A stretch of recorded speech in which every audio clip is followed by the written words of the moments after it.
What if I told you that a 2,500-year-old military genius could teach you everything you need to know about managing your money today? Well, that's exactly what we're diving into.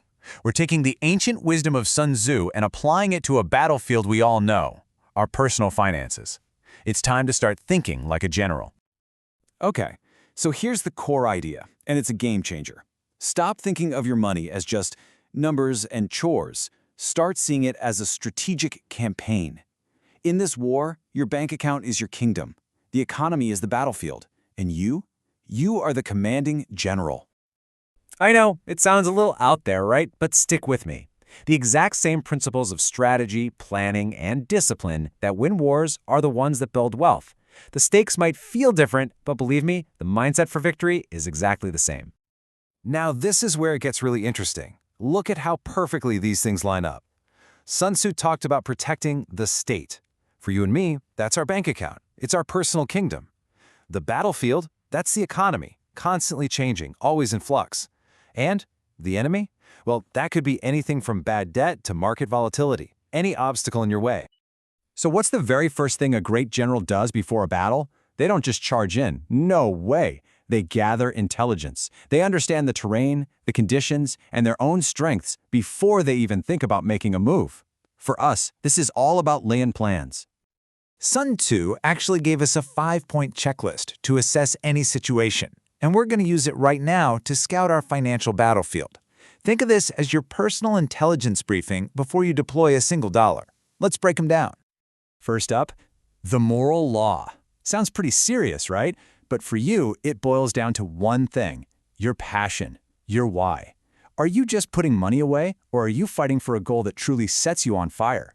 Because when your head and your heart are fighting for the same thing, you become an absolutely unstoppable force. Next, we have heaven. And no, we're not talking about looking up at the sky. This is about the economic weather. A smart general knows you don't launch a major attack in the middle of a blizzard.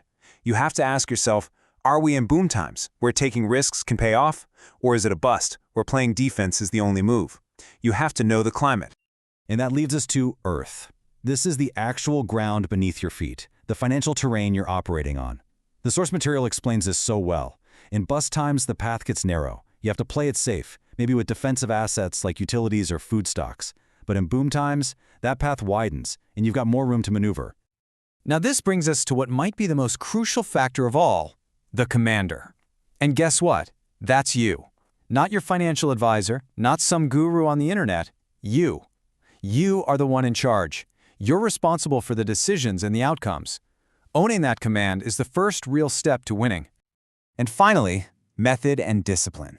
Think of this as the structure of your army, your chain of command. It's about having a clear budget, knowing how to use your resources, and following a solid strategic plan. Which, funny enough, brings us to our master battle plan. Okay, so every general needs a brilliant plan of attack.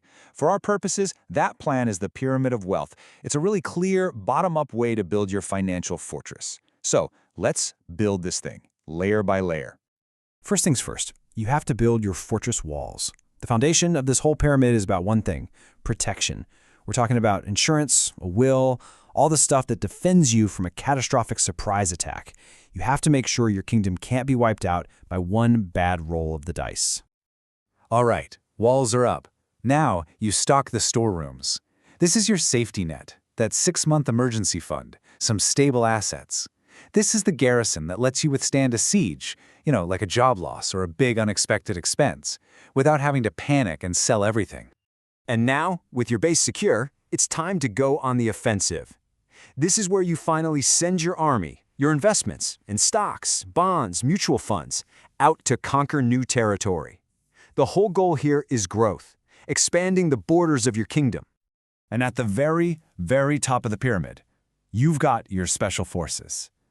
This is speculation. We're talking high-risk, high-reward stuff. And here's the critical rule. You only send in this elite unit after your main army's in the field and your fortress is rock solid. This is not where you start.